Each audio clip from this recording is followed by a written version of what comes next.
Quería hacer aquí una observación. Vamos a atacar el tema a nivel nacional. La parte de la isla de Coiba, hemos conversado con la licenciada para poderlo tratar un día en especial, porque sabemos que ese es un tema que de verdad es bastante importante en la provincia y merece dedicarse un día solo para esa área. Así que, pues, sin más, voy a presentar a la licenciada Michelle Yeleni Caballero Mendoza, maestría en gestión ambiental. Tiene 8 años de experiencia laboral en temas relacionados a monitoreo de especies playeras migratorias, educación ambiental, turismo verde y uso público en áreas protegidas. Ha participado en cursos, capacitaciones, talleres, diplomados en Bahamas, El Salvador, Colombia, Costa Rica, Estados Unidos y México. Actualmente trabaja de coordinadora en temas de ecoturismo y uso público en la Dirección de Áreas Protegidas y Biodiversidad del Ministerio de Ambiente, promoviendo el turismo verde como una estrategia de conservación de la biodiversidad y una alternativa económica para las comunidades locales. Las preguntas y respuestas se van a estar dando al final de la presentación. Así que, sin más, con ustedes, la licenciada Michelle Caballero, bienvenida. Buenas tardes a todos. Muchas gracias nuevamente por la invitación. Antes de iniciar la presentación, me gustaría indicar que, bueno, traté de que la presentación sea bastante corta. La primera parte va a ser estrictamente sobre áreas protegidas y todo lo que tiene que ver con el manejo y la gestión de estas. Y la segunda parte, porque es el interés o el objetivo por lo cual muchos están en la charla, es el tema de la resolución de cobro y la restitución de estos cobros por los servicios ambientales. Sin más, entonces vamos a entrar un poquito en materia y hablar sobre lo que es y lo que representan las áreas protegidas para el país. Si nos vamos a la definición de áreas protegidas, hay varias definiciones, está la definición de la UICN, pero en esta ocasión utilicé la del Convenio de Diversidad Biológica, un poco más corta, y incluye lo que se hace en un área protegida. Un área protegida es un área geográficamente definida que está designada o regulada y gestionada. Esas palabras son importantes y son claves para entender cómo es la dinámica dentro de un área protegida. Y al final lo que se busca cuando uno designa un área protegida es lograr objetivos específicos de conservación. Cada área protegida cuando se crea es por la integridad y los valores ecológicos que tiene esta área. Y me parece que la definición del Convenio de Diversidad Biológica es bastante atinada en ese sentido. En nuestro país contamos con 9 categorías de manejo y adicional a eso también tenemos categorías o designaciones internacionales. Entre las categorías de manejo que tenemos en nuestro país, las más conocidas, por supuesto, son los parques nacionales y los refugios de vida silvestre. Sin embargo, también tenemos reservas científicas, monumentos naturales, reservas hidrológicas, reservas forestales, paisajes protegidos, áreas de recursos manejados, y tenemos entonces las designaciones de los sitios internacionales de Ramsar y los sitios de Patrimonio de la Humanidad y Reserva de la Biosfera. ¿Cómo está actualmente conformado o estructurado nuestro Sistema Nacional de Áreas Protegidas? Por el momento tenemos más de 100 áreas protegidas en todo el país. De estas áreas protegidas contamos con un cuerpo de guardaparques, entre ellos 256 guardaparques y 37 jefes de áreas protegidas. Y de esos 256 tenemos 11 mujeres guardaparques y me parece que es importante mencionarlo. Adicional a los guardaparques, la estructura de gestión o la herramienta de gestión que que nos da las directrices sobre cómo se maneja el área. Aproximadamente tenemos 20 planes de manejo, y la herramienta un poco más actual, por decirlo así, serían los planes de uso público, y por el momento contamos con 8. Perdón, con 9. Ahí se me fue el número. Este es el territorio, y podemos ver en el mapa, bueno, se ve un poco pequeño, pero ahí podemos visibilizar cuáles son las categorías de manejo. Tenemos en verde, por ejemplo, los parques nacionales. Tenemos las 2 últimas áreas que se crearon bueno, no recientemente, pero las últimas, Banco Aníbal y Montoso, no veo bien, pero esas fueron unas de las áreas marinas que se crearon. Están también los sitios Ramsar, tenemos las reservas forestales. Ese mapa, con mucho gusto, también se los puedo compartir. En la imagen quizás no se ve muy bien. Pero si vemos el territorio del país, aproximadamente, hablando en estimados, tenemos un 32% del territorio nacional bajo las categorías de áreas de manejo, de áreas protegidas, perdón, con diferentes designaciones de manejo. Esta parte para mí es importante mencionarla, porque cada área protegida, para poder ser gestionada, se debe cumplir con un marco normativo. Quizás a veces uno desconoce, muchas veces nos preguntan cómo se crea un área protegida, cuál es el procedimiento. Existen resoluciones para crear áreas protegidas.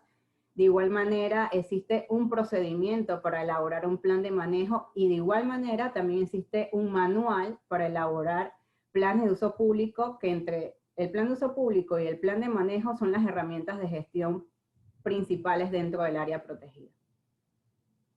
Las 2 imágenes que puse de ejemplo son áreas bastante conocidas. Tenemos Parque Nacional Coiba, que fue declarada mediante ley, y Refugio de Vida Silvestre, que también primero estaba establecida como resolución y luego fue elevada mediante ley a la categoría de Refugio de Vida Silvestre. ¿Por qué es importante hacer especial énfasis en las herramientas de gestión? Y a lo largo de la presentación lo voy a seguir mencionando. Porque en muchas ocasiones estas herramientas de gestión son documentos que en algunos casos son bastante extensos. También, por lo general, algunas áreas protegidas cuentan con resúmenes ejecutivos o versiones populares, las cuales deberíamos divulgarle un poco más. Pero dentro de ese plan de manejo que establece el ordenamiento de estas áreas protegidas, hay una parte muy importante que son las zonificaciones. ¿Qué nos dice la zonificación? ¿Dónde podemos realizar actividades y dónde no podemos hacerlo? O sea, en otras palabras, nos indica los usos permitidos dentro del área protegida. Y también nos da el marco para desarrollar programas para el manejo y la gestión del área. En este caso, el ejemplo que tengo en la pantalla es del Parque Nacional Chagres. Tenemos más de 20 planes de manejo, pero es uno de los planes bien estructurado y bastante claros en cuanto al tema de zonificación, y también a los programas que contiene. Por ejemplo, en el Parque Nacional Chagres contamos con un programa de gestión administrativa, un programa de investigación y monitoreo, ordenamiento y desarrollo comunitario, educación, promoción, comunicación, manejo de recursos naturales y control y vigilancia. Estos programas pueden variar de acuerdo a los objetivos de creación del área protegida. No necesariamente cada plan de manejo tiene que parecerse al de otra área protegida, porque obviamente persigue objetivos de creación distintos. Y de igual manera, asimismo, va en función de la zonificación que tenga el área. O sea, esos son 2 elementos importantes que debemos manejar, quizás de manera no tan amplia, pero sí saber que que dentro del área protegida hay lugares donde se pueden realizar actividades y otros no. En este caso, hablando de actividades ecoturísticas, por poner un ejemplo. No es algo nuevo, las actividades turísticas o ecoturísticas, por decirlo así, todo el tiempo se han realizado dentro de áreas protegidas. Sin embargo, desde el año 2015, a través del Decreto 1, se establece la iniciativa del desarrollo de turismo verde dentro de áreas protegidas. Este decreto, entre sus artículos, indicaba, o era una de las tareas que había que hacer, era la elaboración de un plan de acción para este desarrollo de turismo. Y este plan de acción se trabajó con la Autoridad de Turismo de Panamá y con el Ministerio de Cultura, antes INAC. Lo principal de este plan de acción es que nos establece 7 estrategias, entre las cuales la coloqué en negrita porque considero, no es que las demás no sean importantes, todas las estrategias identificadas son importantes. Posicionamiento distintivo, que Panamá tenga, que se visibilice no solo como un destino de compras o city tour, sino que se vea otros atractivos con los cuales podemos competir con otros países.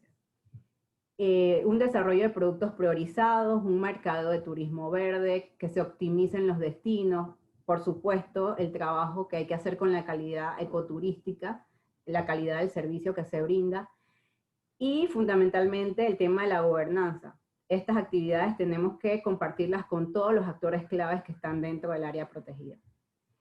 Y muy importante, que si no tenemos alianzas, difícilmente vamos a poder entonces implementar las estrategias. Entonces todo ese ciclo de las personas, de que se conserve la biodiversidad, que el ecoturismo debe convertirse en una estrategia de conservación, es ese engranaje que tenemos que procurar que se realice en los proyectos que vamos a desarrollar o en las actividades que queremos implementar dentro de áreas protegidas. Porque al final el desarrollo del producto o todo ese encadenamiento que se dé con todos los servicios dentro del área protegida va en función de lo que el visitante, las expectativas o la experiencia que busca el visitante. Entonces todos esos elementos son fundamentales y por supuesto con las alianzas que se puedan establecer. Justamente cuando hablaba del tema de las herramientas de gestión, uno de los temas que se fue desarrollando también en el plan de acción es que necesitábamos un documento que complementara el desarrollo de estas actividades de ecoturismo dentro de las áreas protegidas.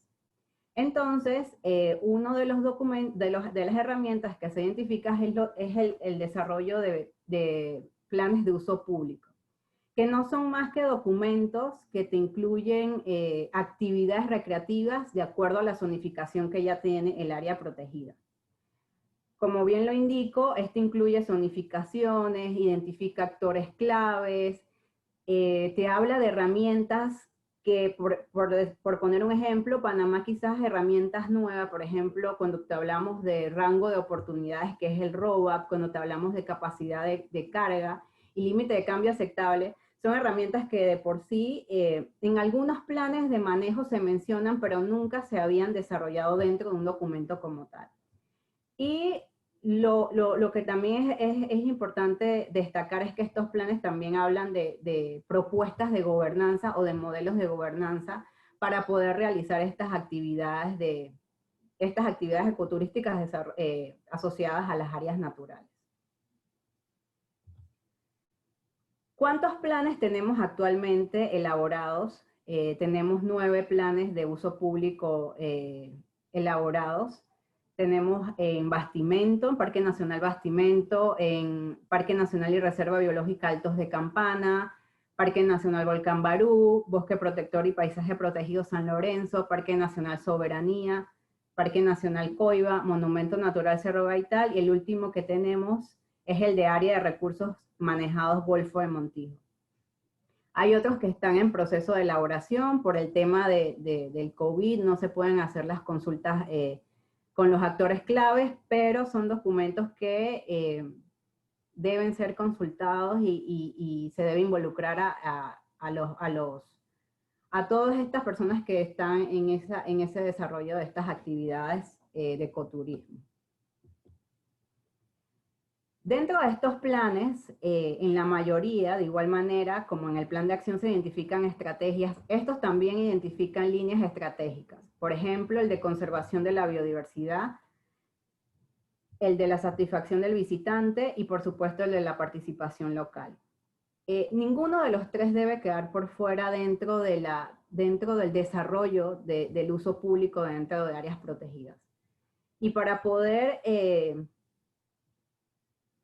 constatar que estamos haciendo buen uso de la biodiversidad, tenemos que monitorear y tenemos que contar con elementos de prevención o con herramientas de prevención para el tema de satisfacción del visitante, integrar lo que son los temas de interpretación. Al final, el visitante llega al área protegida, pero no sabemos qué mensaje se lleva, no sabemos si en verdad sabe cuál es la importancia del área protegida, o simplemente va al área protegida porque quiere tomarse una foto o subirla a la red social. Entonces, esa parte también es fundamental conocer cuál es la experiencia que busca ese visitante.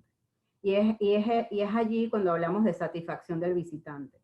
Esos son temas que tenemos que trabajar un poco más. Al final, sí, las personas van a las áreas protegidas por el atractivo que tiene, pero también tenemos que ver el otro lado, que muchas comunidades o están en las zonas de amortiguamiento o están dentro de las áreas protegidas.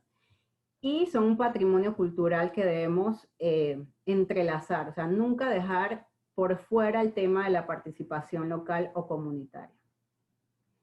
Y volviendo al tema de satisfacción, no dejo por fuera el tema de también las facilidades y las infraestructuras. Y cuando hablamos de infraestructura, no estamos hablando de estas infraestructuras pesadas o enormes dentro del área protegida, hablamos de infraestructuras donde el visitante pueda encontrarse con un sendero, pueda recorrer un sendero, tenga un lugar donde pueda merendar, un servicio básico, que haya agua, que haya un servicio sanitario. Entonces, todos esos elementos dentro de los planes de uso público son identificados, pero como propuestas. Al final, dependiendo de la complejidad del área protegida, uno hace la evaluación de la factibilidad y la viabilidad de estas infraestructuras o facilidades que se identifican, porque sí hago especial énfasis que son propuestas de infraestructuras o de facilidades. Un dato importante y relacionado a todo lo que es el uso público o lo que es las actividades recreativas que se pueden desarrollar dentro de áreas protegidas, es muy importante saber cuántas personas llegan a las áreas protegidas. El año 2019 recibimos 277.083 visitantes, divididos entre estudiantes, entre nacionales, extranjeros y algunas exoneraciones. A veces pensaríamos que los que visitan son los extranjeros. Las cifras hablan, como se ve en la diapositiva, hay mucha visitación también nacional, y eso es importante porque marca la diferencia de que ya nosotros, los panameños, estamos valorando lo que realmente tenemos accesible. Por poner un ejemplo, en la ciudad de Panamá tenemos áreas protegidas accesibles y no las visitamos. Entonces es como que ya siento que también con el tema de las redes y todo, de realizar las visitas, el tomarme la foto, quiero conocer este sitio, mucha gente lo está visitando, también ha contribuido a que las personas se atrevan un poco más a realizar este turismo interno que en estos momentos realmente es necesario, y es como lo vamos a estar realizando de manera gradual y responsable. Sin duda alguna, la invitación fue de la Asociación de Guías y ellos pueden hablar mejor que yo de cómo impacta la actividad de turismo en el país. Aproximadamente 4 millones contribuye al Producto Interno Bruto, y lo más importante es la generación de empleos.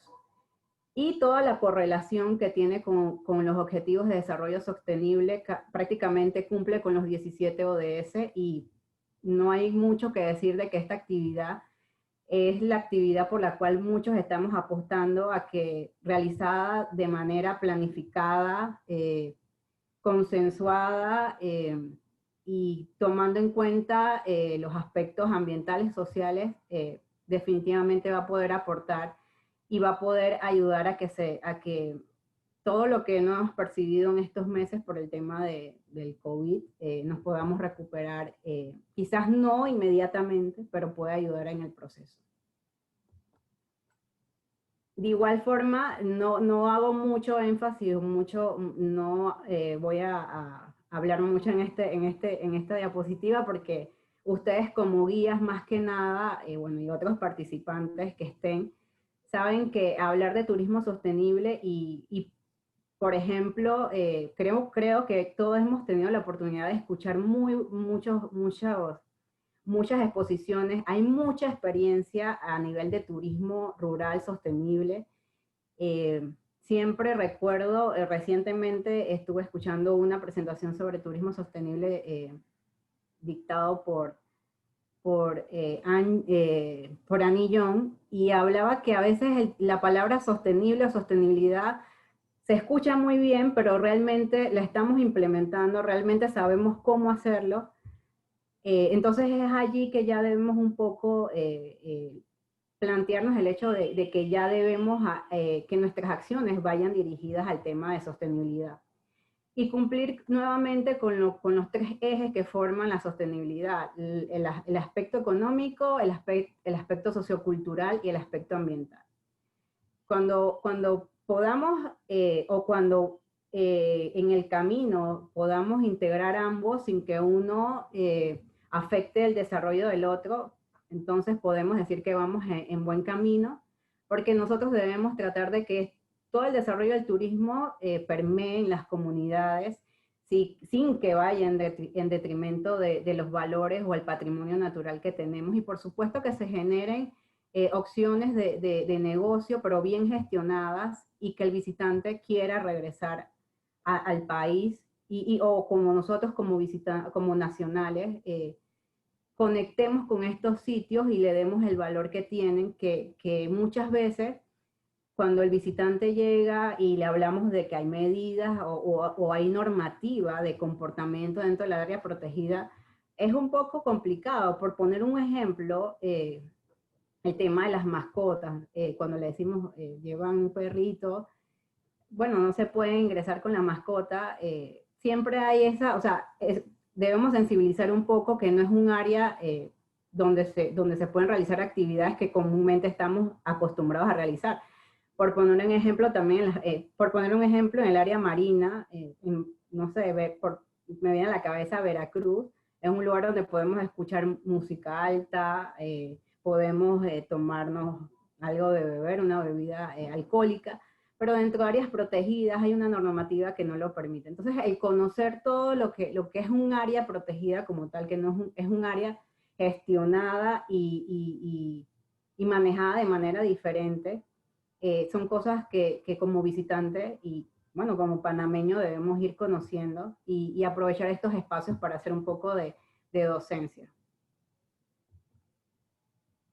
Me gusta mucho el tema o el concepto de valorar nuestra biodiversidad, valorar la naturaleza.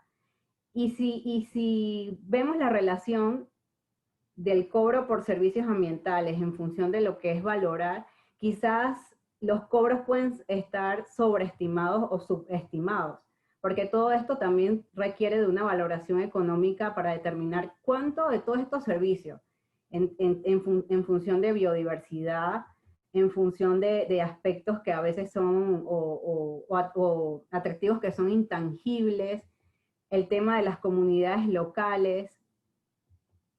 Todo esto está correlacionado al por qué, o es el trasfondo en realidad, por qué se establece un cobro por estos servicios ambientales que que nos ofrecen las áreas protegidas.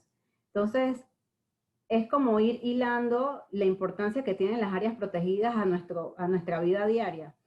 Por ejemplo, Parque Nacional Chagres nos da líquido vital. El agua también es utilizado para el funcionamiento del canal. El tema de las áreas protegidas y las zonas de pesca, o sea, el tema de alimentación, el tema de la conservación del suelo. O sea, son tantos los servicios que pasan desapercibidos y que tienen un valor. Entonces, de alguna manera, hay que saber cuánto valen y saber cuánto entonces nosotros tenemos que cobrar por ellos. Entonces, culminando con la parte de todo lo que es áreas protegidas, que son áreas distintas, que son áreas manejadas diferentes, que tienen un valor que a veces no es tangible, que no vemos, pero que está allí, es que entonces podemos hablar o podemos conocer cuál ha sido el antecedente del cobro de estos servicios ambientales en el SINAP. Tenemos que desde el 2008 se empieza con el cobro de estos servicios mediante la resolución 0189, posteriormente con una estrategia para que se aumentara la visitación a las áreas protegidas, se suspende parcialmente el cobro de dos servicios, que es el de admisión y es el cobro de acampar en las áreas protegidas. A todo esto, todas las áreas entraron en esta resolución, la única que quedó por fuera o fue la excepción fue Parque Nacional Coiba. Y posteriormente a un análisis que se vino haciendo desde el 2019, se evaluó cuál fue el impacto de la suspensión parcial que tuvo la resolución 0602. Sí se identificó un ligero incremento en la visitación por el valor que mostré en la diapositiva anterior, pero sí también pudimos constatar que el comportamiento del visitante no fue el más aceptable dentro de varias áreas protegidas.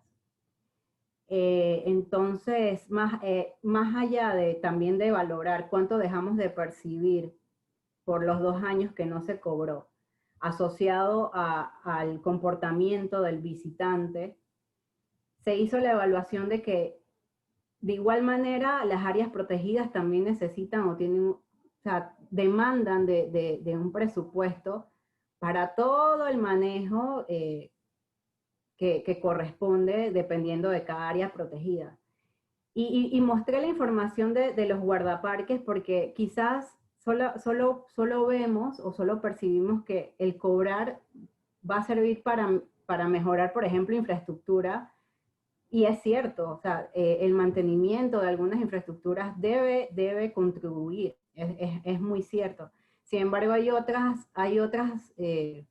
actividades dentro del área protegida que tienen un costo, por ejemplo, patrullajes, por ejemplo, los guardaparques que ellos hacen turnos dentro de las áreas protegidas, también de alguna manera ellos necesitan o deben comer, todo eso se gestiona, el tema del combustible, y un sinnúmero de otros gastos que demanda el área protegida. Entonces, me parece importante hacer el antecedente desde cuándo se hace desde cuándo se realiza este cobro, por qué se suspendió y por qué es importante restituirlo.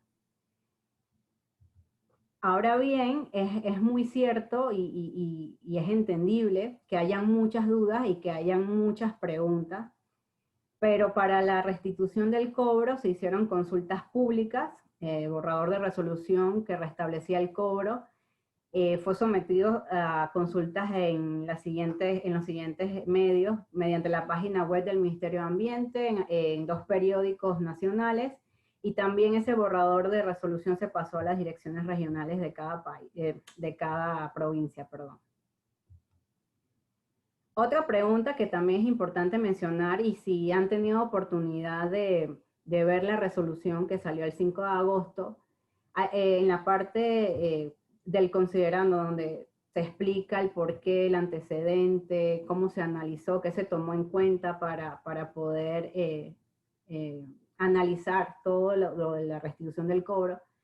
Es importante hacer especial énfasis que la valoración de la tarifa se hizo mediante un procedimiento que se fundamenta en el precio, que el precio de una tarifa o de cualquier servicio que brinda el Ministerio de Ambiente aumenta en la misma proporción que el costo de la canasta básica.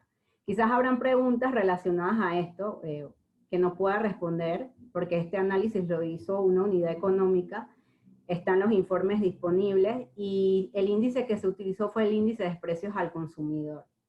Sin embargo, también en la institución, en el ministerio, hacemos otros tipos de cobro, por ejemplo, de trámites o, por ejemplo, inspecciones que se realizan, pero esto ya tiene otro tipo de metodología.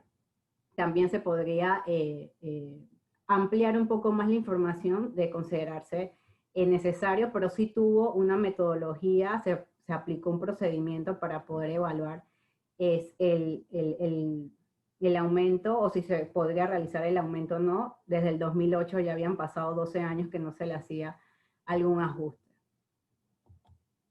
Ahora bien, ¿qué es lo que se estaría cobrando, o qué es lo que se estaría cobrando a las áreas protegidas? Serían los siguientes servicios: admisión al área protegida, alojamiento en aquellas infraestructuras que se encuentran dentro de áreas protegidas. Por poner un ejemplo, en Parque Nacional Omar Torrijos hay infraestructuras de hospedaje, en el Parque Internacional Amistad también hay una infraestructura para hospedaje, pero esto va a depender o va en función del área protegida y de la capacidad que tenga para poder alojar a las personas. Está entonces la actividad de acampar, los servicios de anclaje y, por último, las grabaciones de videos de material cinematográfico, audio o fotografías con fines comerciales y publicitarios. Esos son los servicios que, que forman parte de la resolución que se aprobó el 5 de agosto, la DM 0182.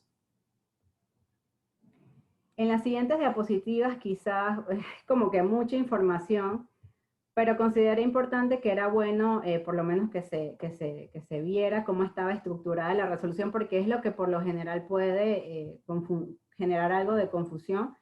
La resolución para la admisión la admisión es el cobro al área protegida. O sea, cuando tú llegas a la sede administrativa del área protegida, haces tu pago por entrar al área protegida y puedes visitar los senderos que estén abiertos o en buen estado, por poner un ejemplo ahora que vamos a la reapertura.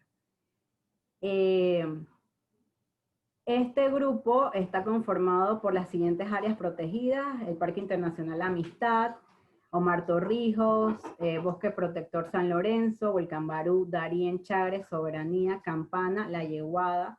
Entre las áreas terrestres y entre las áreas marinas se incluyó a Bastimento y a Isliguana. En la resolución anterior ellas formaban parte del grupo 2, pero son áreas altamente visitadas y por consiguiente se subió al grupo 1.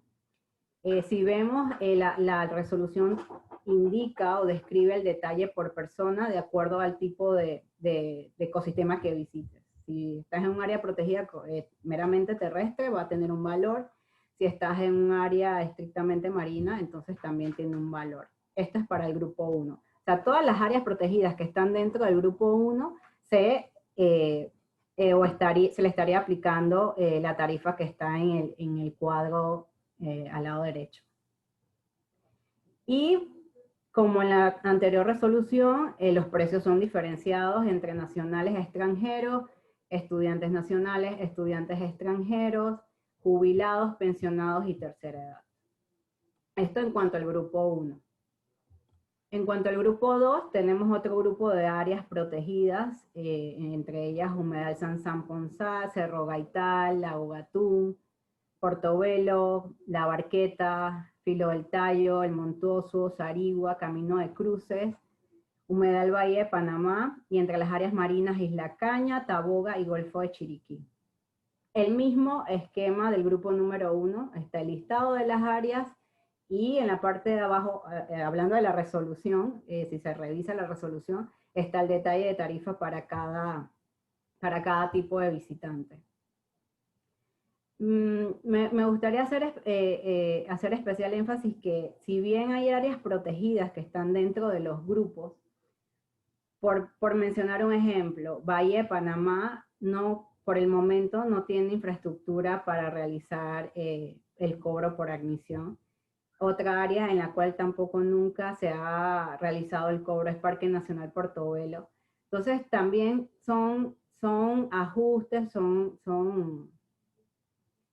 infraestructuras que son necesarias para poder, en la medida de lo posible, percibir o realizar el cobro de estos servicios. Pero como lo mencioné, es un proceso, estamos poco a poco, sabemos que también son áreas, por ejemplo, Parque Nacional Portobelo, donde nunca se ha realizado, y de ser así, como lo dice la resolución, involucraría un tema también de sensibilización con todas las personas que que están correlacionadas a esta actividad. Y en el grupo 3 estarían todas las áreas protegidas que no están clasificadas en los grupos 1 y 2. No las incluí, pueden ser muchas. Bueno, en la resolución tampoco está, pero sería bueno hacer el ejercicio de identificarlas. Pero son las, o sea, las que no están en el grupo 1 ni en el grupo número 2, forman parte del grupo número 3. Y de igual manera está el detalle de la tarifa diferenciada como en los otros grupos.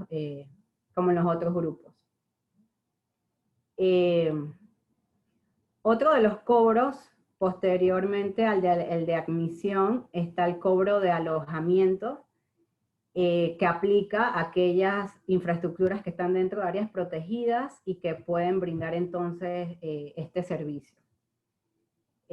También está la actividad de acampar, también aplica en aquellas áreas protegidas que tienen zonas de acampar definidas. Y tenemos el de servicios de anclaje, donde la tarifa va por día y responde a las dimensiones de la embarcación.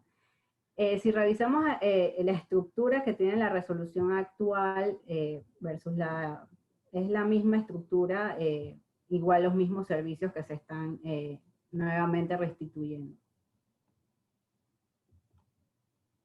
Y de igual manera está para el tema de las grabaciones, de las filmaciones y de las fotografías. Hay una tarifa diferenciada para tanto nacionales como una tarifa diferenciada para los extranjeros. Es importante mencionar que, bueno, no voy a entrar en detalle, pero sí es importante hablar un poco de Parque Nacional Coiba, por ser un área protegida con una gobernanza diferente, por ser creada mediante ley. Al Parque Nacional Coiba no se le pudo realizar los ajustes a las tarifas, porque también para Parque Nacional Coiba se va a estar en proceso de actualización del plan de manejo y también se está en proceso de realizar una evaluación ambiental estratégica y consideramos prudente esperar o realizar ambos procesos para poder entonces llegar a poder evaluar si en realidad estas tarifas también requieren algún tipo de actualización. Otro detalle, no recuerdo bien si lo mencioné, pero para Parque Nacional Coiba nunca entró dentro de la resolución que cuando se suspendió el cobro de admisión y de acampar, Parque Nacional era la excepción a todas las áreas protegidas por el tema de gobernanza que tiene esta área protegida. Les pido disculpas, no soy de hacer presentaciones con tanto texto, sin embargo creo que es importante al momento de cuando estamos revisando normativa, copiar textualmente lo que dice la resolución. Por eso indicaba qué más debemos saber de la resolución, además obviamente de las tarifas. Es importante también indicar o informar que también se van a exonerar a los residentes que se encuentran en las áreas protegidas, siempre y cuando haya un tipo de certificación que lo demuestre. También se exonera a todos los estudiantes nacionales debidamente identificados. Esto aparece en el artículo 3. El artículo 4 te habla de que el Ministerio de Ambiente, a través del personal encargado, en este caso los guardaparques, tienen toda la potestad de velar porque se haga buen uso de los espacios que están dentro del área protegida y tiene la potestad también de requerir de que si identifica que hay un mal comportamiento dentro del área protegida, pueda desalojar a estas personas del área.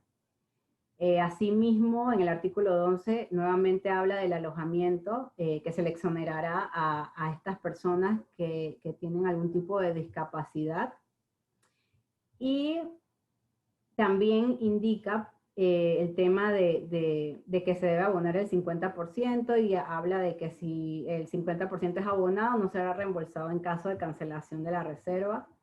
Entonces, ya cuando todo esto esté un poco más estructurado, contemos con una plataforma para manejar estas reservas, sin duda alguna las cosas se podrán llevar de la mejor manera y creo que es un proceso, ¿no? Cuando tengamos a disposición el tema de las plataformas virtuales. El artículo 15, tomando en consideración lo de los planes de uso público y las capacidades de carga establecidas, mi ambiente podrá limitar la entrada a las áreas protegidas tomando en cuenta estos valores. Al final, la capacidad de carga es un número, y es un número para el manejo y la gestión del área protegida, y es un número que se puede ir ajustando a través del tiempo, y a través de monitorear y de verificar cómo se está comportando la actividad o la visitación dentro del área protegida. Por eso puede ser otra charla adicional a la que estamos dando sobre tarifas. Es algo bien interesante que además de ordenar lo que es el tema de visitación, te da los elementos necesarios para realizar ajustes y para poder adaptarte a los nuevos flujos de visitación que probablemente se vayan a estar realizando a partir de las nuevas reaperturas. En el artículo 16, bueno, me adelanté a ese artículo, pero hablaba del tema de aquellas personas con discapacidad que se podrían alojar sin costo dentro de algunas de las instalaciones administradas por la institución, exceptuando Parque Nacional Coiba, por ya el tema que he mencionado, por su tema de gobernanza. ¿Cómo se debe comportar el visitante? ¿O qué esperamos que el visitante por lo menos sepa? Que él tiene que en todo momento guardar el orden dentro del área protegida.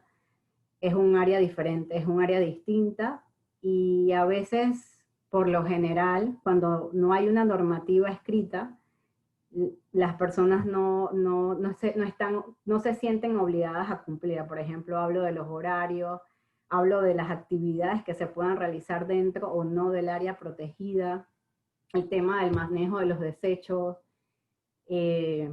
Todos estos comportamientos son los que realmente nosotros queremos o esperamos realmente que sea la oportunidad para que el visitante sea un visitante más consciente y que no necesariamente tenga que ver una normativa escrita, sino que, o sea, por su propia por su propia seguridad se comporte de la mejor manera dentro del área protegida. También tiene tres actividades que terminantemente están prohibidas. Esto lo indica el artículo 14, el tema de la contaminación visual o acústica. No se quiere que haya temas de que se perturbe a otros visitantes, que se afecte a la salud o que amenace negativamente los ecosistemas. Todos sabemos que dentro de las áreas protegidas hay especies, en algunos casos especies endémicas, especies vulnerables, y no queremos que con nuestro comportamiento se pueda afectar el tema de sus ciclos reproductivos o sus zonas de alimentación. O sea, son varias cosas que hay que tomar en consideración. Y también está el tema de no realizar ninguna actividad que no sea compatible con los objetos de creación del área protegida. Y de repente podemos decir, pero ¿cuáles son esos objetivos de creación? Y es allí donde, en este caso, tanto nosotros como personal del área protegida, debemos hacer esa relación con el guía de decirle, bueno, esa información que en realidad, o el mensaje que queremos que se lleve el visitante, sobre todo en cuanto a la importancia que tiene el área y cómo debemos manejarnos dentro de ella. Y en el artículo 17, entonces, habla de que todo visitante que ingrese al área protegida, y esto es importante, y mucho más ahora, que todo visitante o grupo que llegue al área protegida deberá registrarse en las sedes administrativas del área protegida o en los puestos de control correspondientes. ¿Por qué digo que esto es importante?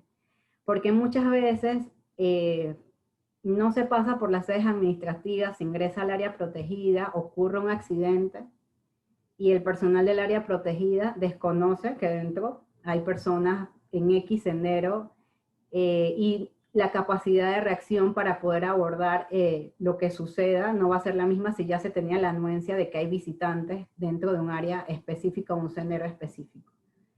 Entonces esto es fundamental y esperamos que ahora hagamos o sea, hay un momento para aprender y desaprender cosas que no hacíamos antes, ahora estaremos un poco obligados a hacerlas. Y otro tema y pregunta frecuente era cómo iban a ser los mecanismos para realizar el pago. El artículo 18 indica que mientras no se habilite un sistema de cobros, podemos hacerlos de 3 maneras. Podemos hacerlo en efectivo, en cualquiera de las sedes del Ministerio de Ambiente que tenga las facilidades de caja, en efectivo, en las sedes administrativas de las áreas protegidas.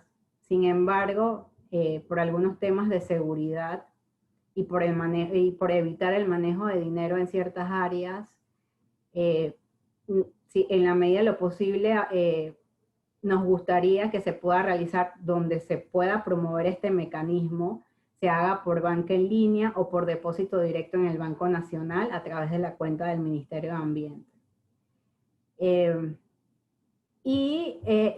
Esto es importante porque facilita un poco el manejo de la visitación en el área protegida. Y también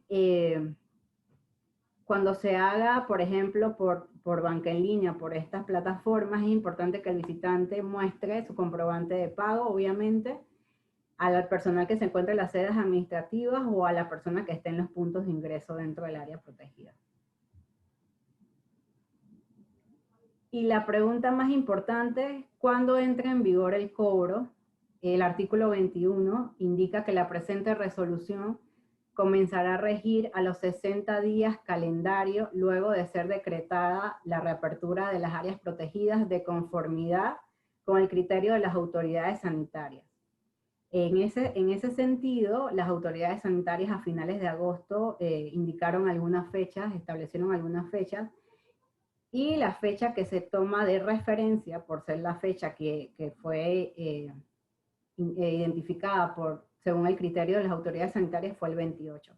Por consiguiente, el cobro entrará en vigor el 28 de noviembre, a excepción de otro grupo, porque a todo esto, bueno, aprovecho para informar que para el momento de la reapertura lo identificamos por tipo de área protegida.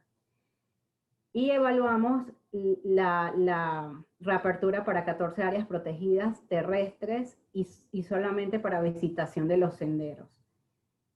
Y para el 14 de octubre se identifican aquellas entonces áreas marinas o áreas lacustres o acuáticas, porque aún no tenemos de manera oficial, aunque hemos estado realizando las coordinaciones con las autoridades competentes, si bien se ha escuchado un porcentaje, necesitamos saber cuál es el porcentaje oficial para entonces nosotros poder hacer los ajustes concernientes a la entrada al área protegida. Entonces, el 14 de octubre estaría Parque Nacional Coiba dentro de esas áreas, entonces sería la única área protegida en la cual se cobraría. ¿Qué no esperamos de los visitantes? Haciendo ya el cambio un poco más radical de ya anunciar cuándo reabrimos, cuándo se cobra, qué área es la única que se va a cobrar a partir del 14. Realmente esto es lo que realmente nos preocupa. Ni siquiera se ha dado la reapertura oficial de las áreas protegidas. Tenemos mascarillas, nos encontramos con otro tipo de cosas dentro de los senderos que no deben estar dentro del sendero, personas sin mascarillas, personas, o sea, completamente incumpliendo lo que se ha indicado, que hasta el 28 es que se iba a dar la reapertura de las áreas protegidas. Entonces son estos aspectos que realmente nos preocupa, porque las personas sabemos que tienen necesidades o sea, mucho tiempo, todos hemos estado cuidándonos dentro de nuestras casas, y ya el momento que nos dan esta posibilidad, que nos encontremos con estas cosas dentro de las áreas protegidas, o sea, nos deja mucho que pensar. Entonces es lo que no esperamos del visitante. Y lo que al final de todo esto, de entender todo lo que, quizás por encima, todo lo que mencioné de lo que es la gestión y manejo de un área protegida, que desde la parte de afuera pensaríamos que que no es tan complejo, bueno, es bastante complejo, tiene muchas actividades que a veces no se ven y que, bueno, que son necesarias dentro del área protegida, pero esta restitución definitivamente que va a contribuir, como lo hacía desde el 2008, a que se mantenga una fuente de financiamiento que permita asegurar y garantizar las tareas de manejo y gestión de áreas protegidas. Cuando hablamos de tareas son, por ejemplo, todas estas amenazas que hay dentro de áreas protegidas, que se le pueda dar seguimiento a las amenazas de tala, al tema de cacería, que son amenazas fuertes dentro de áreas protegidas, y que podamos trabajar no solamente nosotros como institución, sino todos los actores claves, otras autoridades, cámaras de turismo, todas estas personas que forman parte de la actividad. Debemos promover un turismo nuevo, un turismo diferente, que no responda a esto, sino que responda a un turismo justo, un turismo inclusivo y un turismo sostenible. Y principalmente que el visitante se conecte, o sea, que el visitante se conecte con los sitios donde va a visitar. O sea, que si yo llego a un Parque Nacional Coiba, si yo llego a un Parque Nacional Volcán Barú, sí, es a realizar una actividad, por ejemplo, senderismo, pero más allá de realizar la actividad, o sea, ¿qué me está dando esta área protegida a mí? ¿Por qué es importante en realidad? Entonces eso también debemos promoverlo, estas experiencias auténticas, hablar con las personas, escucharlos y trabajar más en muchos de los perfiles, porque hay mucha experiencia, hay muchos buenos profesionales que han trabajado a lo largo de los años y los conozco, y cada vez que los escucho aprendo de ellos. Hay mucho por hacer, hay muchas cosas que rescatar, hay muchos proyectos que se quedaron en el camino, que debemos rescatar, que debemos reevaluar y hacer las cosas de la mejor manera, las actividades de la mejor manera. Cuando no sabemos algo, preguntarlo, acercarnos a las instituciones. Creo que es la mejor manera de solventar todas las dudas que hay en un determinado momento, y nosotros tenemos toda la disposición de colaborar y de apoyar a las personas que llegan a las áreas protegidas y que disfrutan de las áreas protegidas y de todo el patrimonio natural que tenemos en ello y el patrimonio cultural también. Agradezco su atención. Este es mi correo de la institución. También tenemos las cuentas oficiales del Ministerio de Ambiente. Y nada, pues nada, hay un libro abierto siempre para todos los ojos y eso se encuentra en las áreas protegidas de nuestro país. Espero que haya podido aclarar o una o varias de las dudas que se tenían y bueno, a ver, a escuchar las preguntas o no sé si las van a leer. Sí. Hola, gracias Michelle, de verdad bastante interesante tu ponencia. Sí tenemos bastantes preguntas. La primera es, ¿cuál es la relación de este plan de acción de turismo verde con el nuevo plan maestro de turismo 2020 a 2025 de la ATP? Fue un insumo. El plan de acción 2020-2026 fue parte de material de referencia para el plan de turismo plan maestro, perdón, de la Autoridad de Turismo de Panamá. O sea, todo lo que se identificó en ese plan de acción, de acuerdo al decreto 1, sirvió de referencia para muchas de las estrategias que han sido identificadas dentro de... No he visto, sé que ya está listo, no lo he visto, pero definitivamente nosotros hemos estado trabajando con la Autoridad de Turismo y tenemos podemos constatar que sí, todo lo que se ha hecho desde que se elaboró el plan de acción debe estar dentro o debió ser identificado o ser utilizado como material de referencia para el plan maestro. Okay. De las áreas protegidas de Panamá, ¿qué porcentaje tienen plan de uso público? y su capacidad de carga y límite de cambio aceptable establecidos. Tenemos más de 100 áreas protegidas y de esas más de 100, 9 solo tienen áreas protegidas, o sea que el porcentaje es bastante mínimo.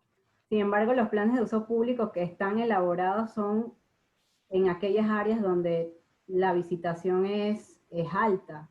Entonces, no todas las áreas protegidas, como bien lo expliqué, de acuerdo a su zonificación o a sus objetivos de creación, no en todas las actividades, en todas las áreas protegidas realizamos actividades ecoturísticas o actividades recreativas. Entonces, ese es también un ejercicio que se debe hacer, identificar cuál área protegida de las cuales no se le han hecho, se les debe hacer. Y en estos momentos estamos en eso. Por ejemplo, en elaboración está el Parque Nacional Cerrolla, está en proceso de elaboración. Para el área protegida Parque Nacional Chagres también está en proceso de elaboración este plan de uso público. Entonces también es la correlación del objetivo de creación que tiene el área, si permite el desarrollo de actividades ecoturísticas y si realmente es necesario elaborar un plan de uso público para el área protegida.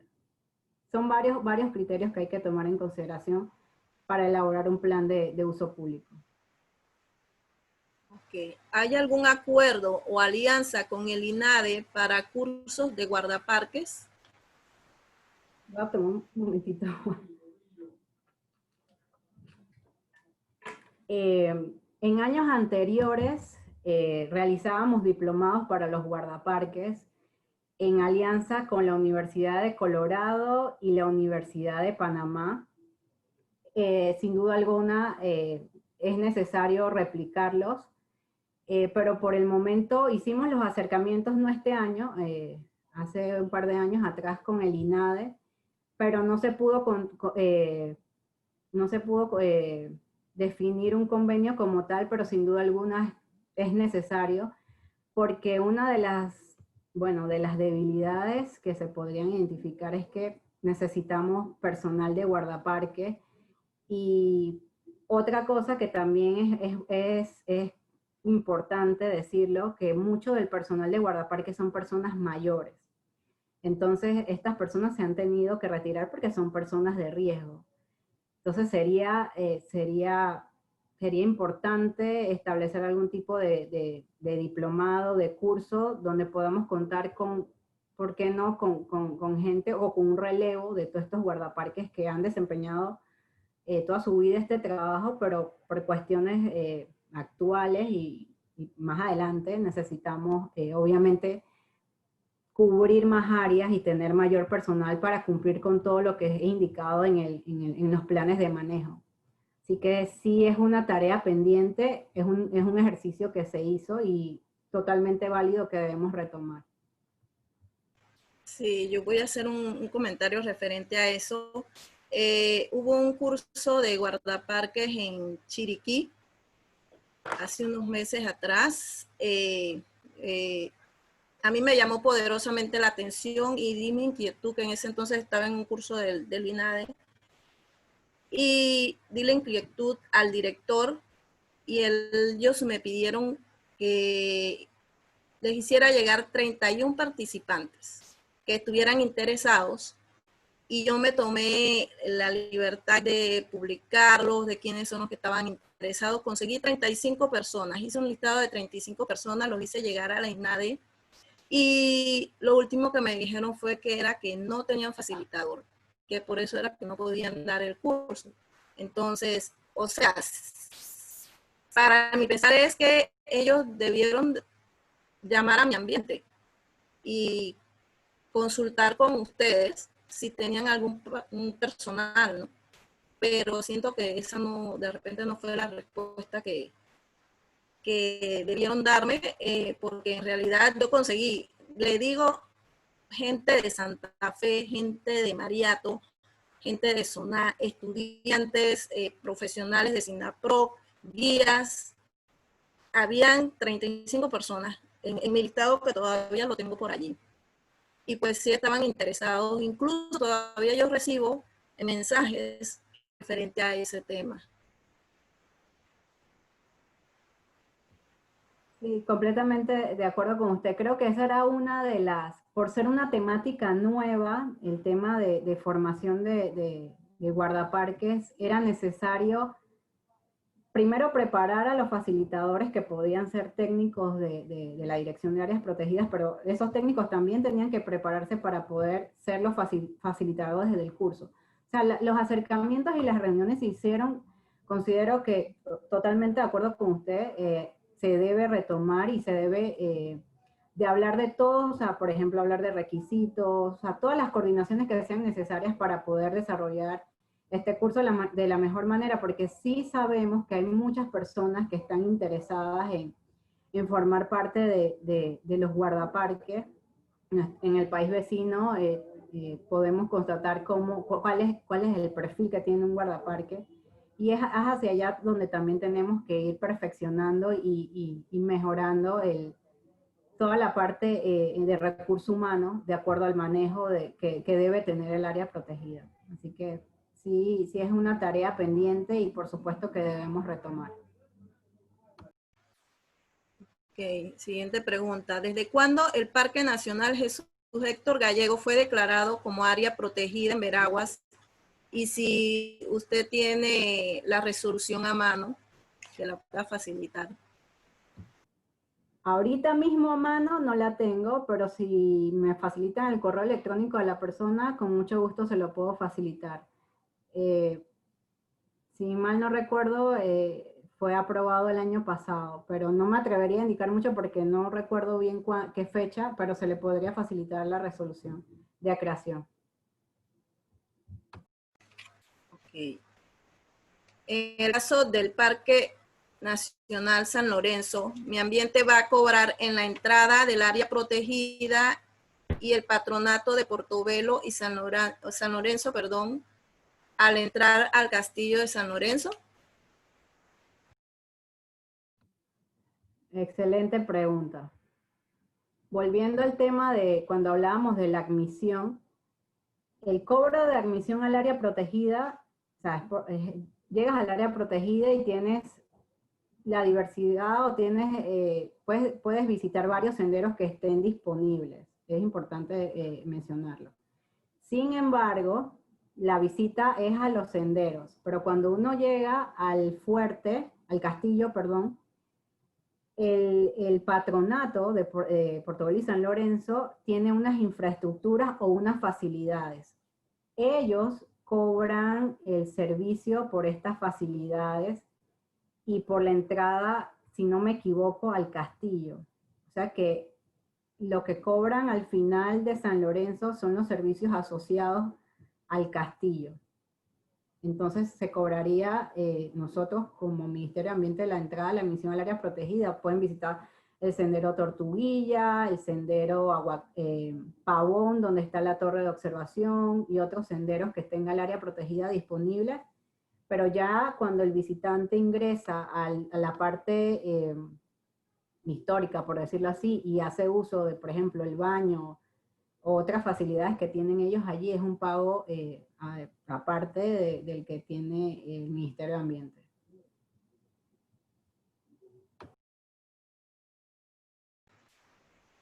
Ok, el sendero de Isla Zapatilla, ¿este año realizará algún cobro?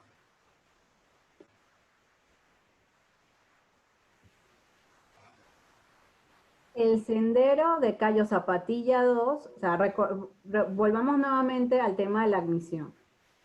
La admisión se paga en el área protegida. Pagamos la admisión a Parque Nacional Marino Isla Bastimento.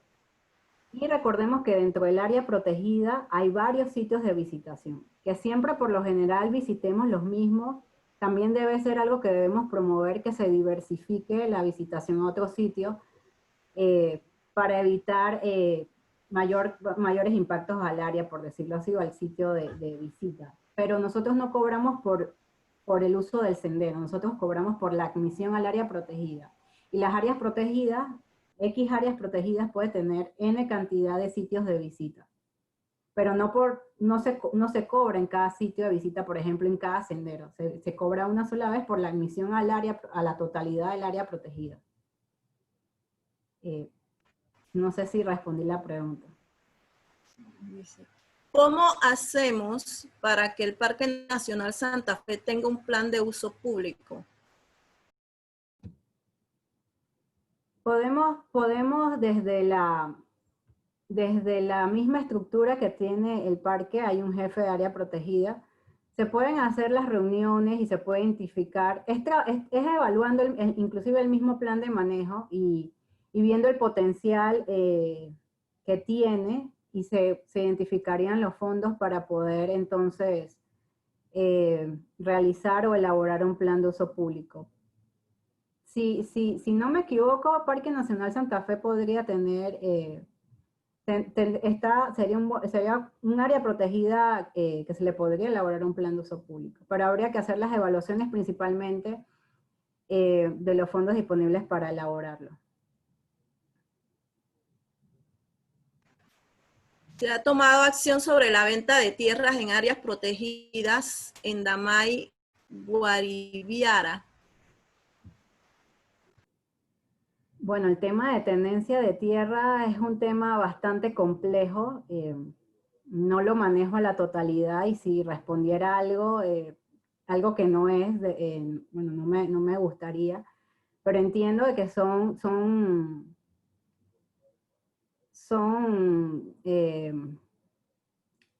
¿cómo decirlo? Son temas que son complejos y que desde las direcciones regionales, a través del departamento, se están tomando en cuenta y se están haciendo todas las consultas necesarias. Cuando son temas, por ejemplo, de tenencia de tierra, de invasiones dentro de áreas protegidas, todos esos temas llevan un proceso en los cuales hay que abrir expedientes, hay que tener informes técnicos que avalen todo lo que no solamente lo que se dice de boca a boca, sino también que se constate cuando se va a hacer las inspecciones en campo. Entonces son procesos largos, complejos, pero sin duda alguna que están siempre como prioridad, porque son de alguna u otra manera pueden generar algún tipo de impacto en el área protegida. Y sí se toman en cuenta para la evaluación pertinente. Pero cumplen con un proceso. Eso es importante mencionarlo. Ok, ¿se conoce el estado actual de los parques? ¿Cómo será el plan para la reapertura? ¿Y cómo se puede apoyar para que el manejo sea más eficiente?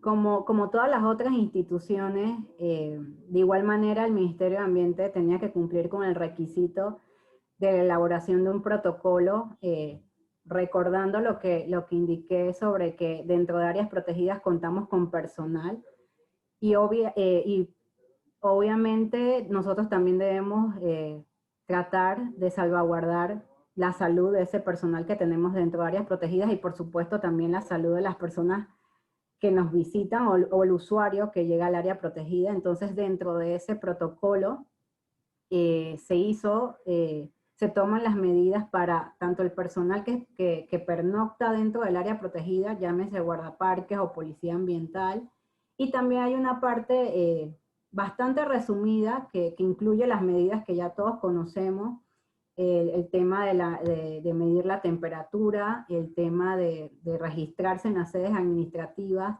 Lo importante, o sea, es el ministerio, bueno, en este caso nosotros, sí también tenemos una responsabilidad, pero también el visitante debe, o el usuario que llega al área protegida, debe también prever y planificar qué nuevas medidas hay, y revisar las páginas o las plataformas donde van a estar estas nuevas medidas.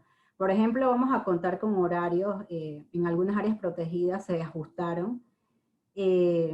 No todos, por ejemplo, ¿qué área protegida puedo poner de ejemplo? Voy a poner dos áreas protegidas. Bosque Protector San Lorenzo, prácticamente todos sus sitios de visita están abiertos. Pero Parque Nacional Soberanía, solamente, que cuenta con 5 senderos, solamente se van a habilitar 2.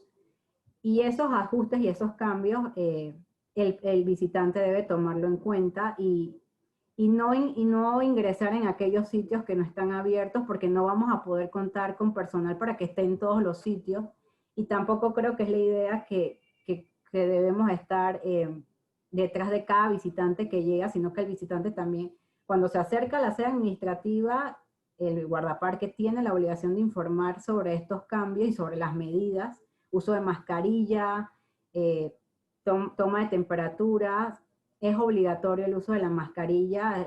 Esto generó debate de que si era necesario dentro de áreas naturales, dentro de áreas naturales realizar, llevar mascarilla. Es algo ya establecido por norma y es de uso obligatorio, entonces son cosas que ya debemos ir adaptándonos a los nuevos cambios y son medidas bastante que, o sea, ya como lo mencioné, conocemos llevar nuestro equipo de seguridad, eh, respetar la normativa del área protegida, ir en burbujas sociales o grupos pequeños, eh, a lo largo no son cambios tan bruscos, sino que simplemente debemos conocerlos y planificar nuestras visitas de la mejor manera. Se permiten drones en áreas protegidas de uso personal y si causan contaminación acústica que puedan molestar a las aves. Bueno, el uso de drones personales, o no sé si hay, bueno, si es tuyo y no es de una empresa, por decirlo así, el uso de drones la persona debe contar con un permiso de aeronáutica civil para poder utilizarlo. Si no he visto, o sea, sería bueno buscar literatura si tiene algún impacto en las aves. Lo ideal sería hacerlo en espacios abiertos donde no haya ningún tipo de áreas boscosas o que haya algún tipo de contacto con este tipo de especies. Pero en principio la persona tiene que constar de su permiso por aeronáutica civil y también de un permiso del Ministerio de Ambiente. O, no un permiso como tal, sino una... Para apoyar allá a la licenciada, Aeronáutica Civil tiene restringido aquí en Panamá, según las leyes, los vuelos de drones en áreas protegidas, cerca de cárceles, cerca de aeropuertos, cerca de áreas de policía. No, no lo sabía, antes se realizaba. Muchas gracias por la actualización, porque hasta donde tenía entendido, Aeronáutica Civil era la que emitía o no el permiso para... Sí, ellos emiten un permiso, pero ahora para tramitar ese permiso, el propietario del dron debe contar con una licencia RPA, debe contar con un seguro de daños a terceros en el dron y tramitarlo con 15 días de anticipación. Excelente, me parece súper bien. Está bien. Sí, porque de repente eso podría generar impactos de alguna manera. Entonces, si se ha establecido de esa manera, definitivamente que es una ayuda a estos espacios naturales.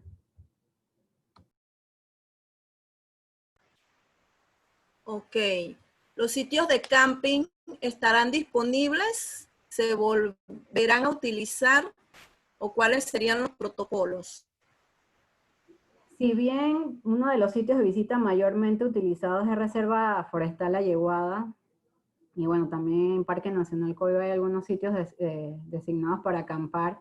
Por el momento, la actividad principal que se permite es senderismo.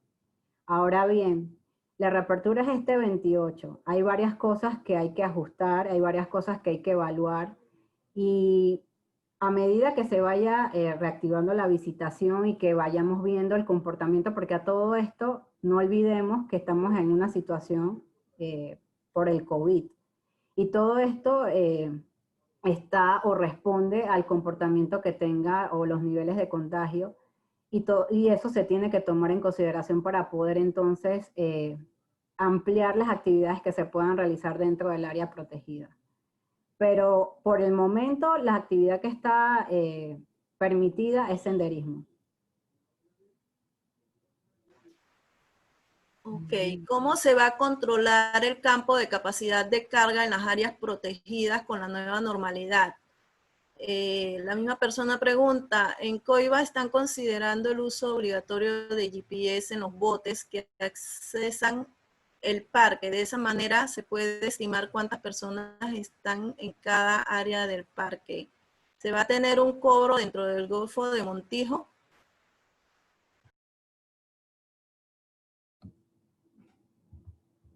El Golfo de Montijo está dentro de uno de los grupos, tendría que volver a la... vamos a revisar los grupos rapidito. ¿Dónde quedó Golfo de Montijo?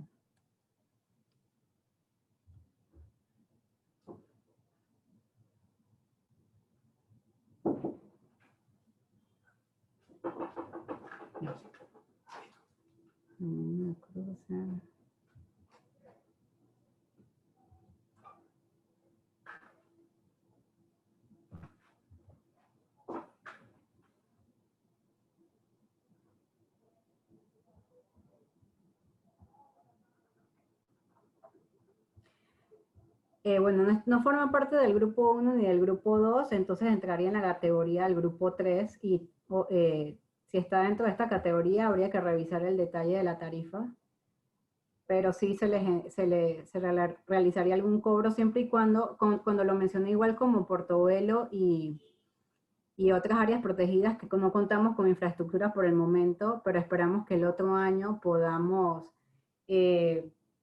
construir estas infraestructuras o estos puestos de control que va a contribuir a que podamos realizar este tipo, no solamente por realizar el cobro, sino también porque contribuyen al desarrollo de otras actividades como control y vigilancia también.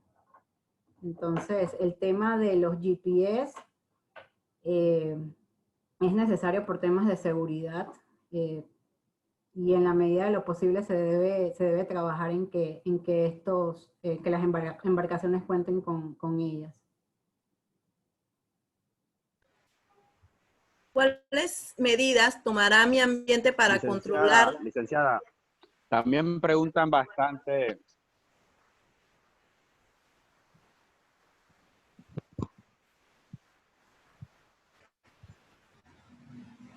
David. Sí, licenciada, también preguntan bastante sobre el uso de las mascarillas dentro de las áreas protegidas. ¿Qué decisiones han tomado sobre ese tema?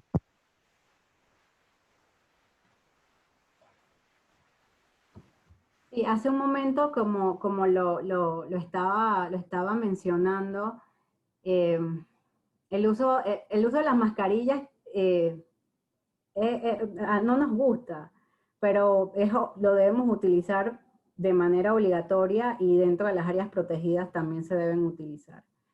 Y si en dado caso un visitante llega sin mascarilla, no va a poder ingresar dentro del área protegida. Sí, de hecho, ya es una resolución establecida desde el 1 de junio que dice que el uso de mascarilla es obligatorio para extranjeros y nacionales dentro del territorio nacional.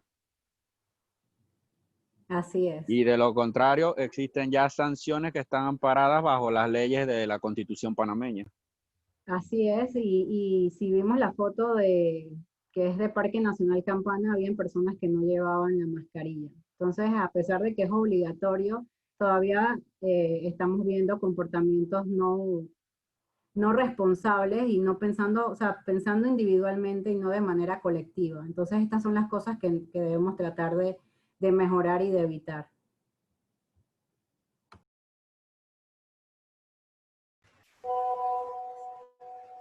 ¿Qué medidas está tomando mi ambiente para controlar las visitas al escudo de Veraguas?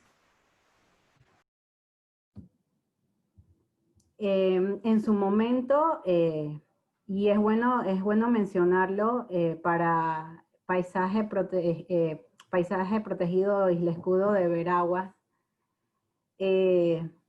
cuenta con un comité conformado por varios científicos, no solamente la parte científica, sino también la parte social, y ese asesoramiento es fundamental. Además de indicarnos estos impactos, porque sabemos que hay muchas personas que visitan esta área, En principio pensábamos establecer un reglamento, porque obviamente no se cuenta con un plan de manejo.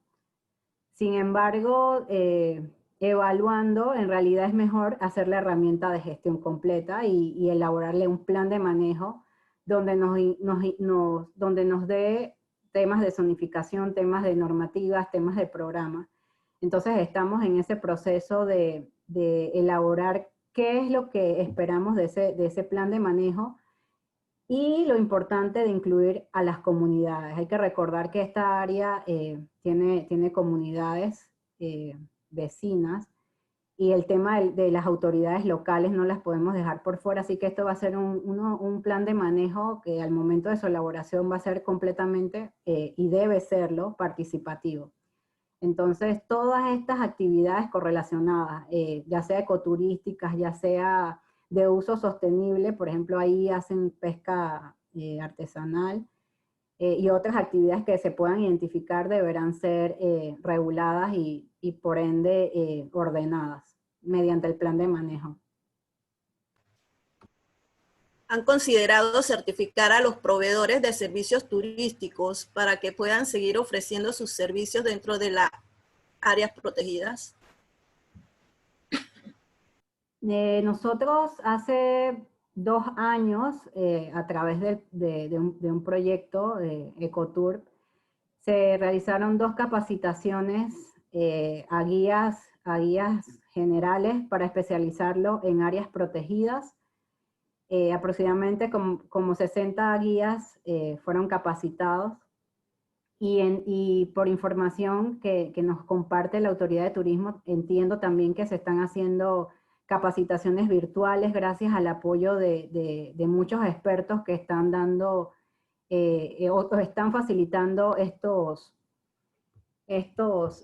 cursos virtuales y hemos aprovechado, bueno, más bien la Autoridad de Turismo ha aprovechado la oportunidad también para seguir capacitando a estos guías. Ok, siguen preguntando dónde se paga. También por acá preguntan,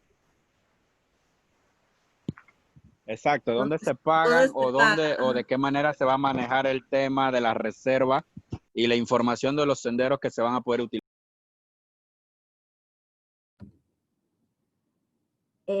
¿Dónde se paga? Bueno, estos son los mecanismos de pago. Sedes del Ministerio de Ambiente que tengan facilidades de caja en efectivo en las sedes administrativas de las áreas protegidas y, si es posible, por banca en línea o por depósito directo en el Banco Nacional.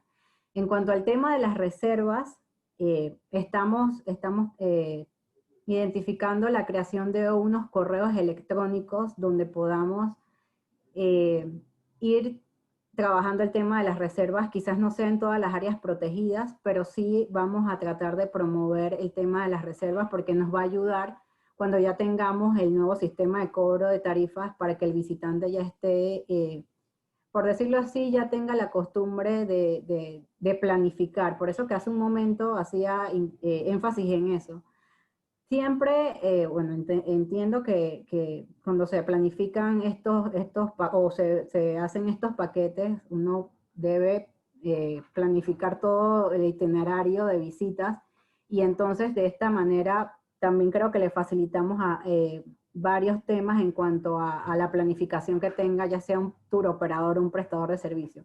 Pero estamos trabajando, no serán en todas las áreas protegidas, pero estaremos en la medida de lo posible contando con estos correos electrónicos que serán anunciados en las redes, en las plataformas oficiales del Ministerio de Ambiente. Y de igual manera, al final de mi presentación yo indiqué mi correo electrónico y con mucho gusto todo lo que de repente no haya quedado claro se le puede comunicar y compartir toda la información que esté relacionada a la reapertura de las áreas protegidas que vamos a estar. Esta semana va a ser un poco, quizás con muchas preguntas y muchas dudas, pero a medida que nos vayamos adaptando y vayamos conociendo la información, vamos a poder realizar las visitas de la mejor manera.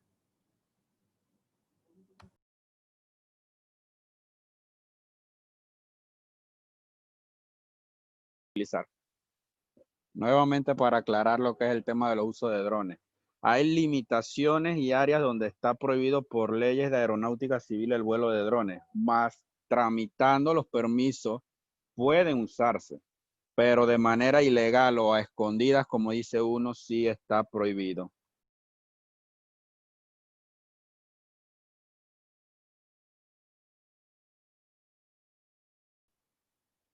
¿Alguna otra pregunta, señora Gliss? No, ya listo. Ya estamos sobre el tiempo y bueno, más que nada Gliss, agradecer a la licenciada, pues, Gliss, por su participación. Dígame. perdona. Bueno, es que yo tenía mi celular en silencio, pero estoy verificando una información. Me gustaría luego validarla con ustedes en cuanto al tema de la reapertura. Ok.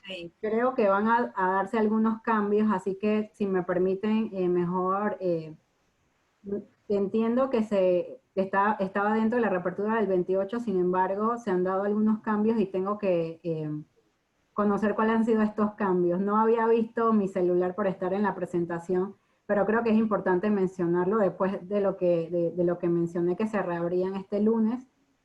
Hay que entonces validar esta información. Ok, listo, pues. Arisla, despedimos a la licenciada.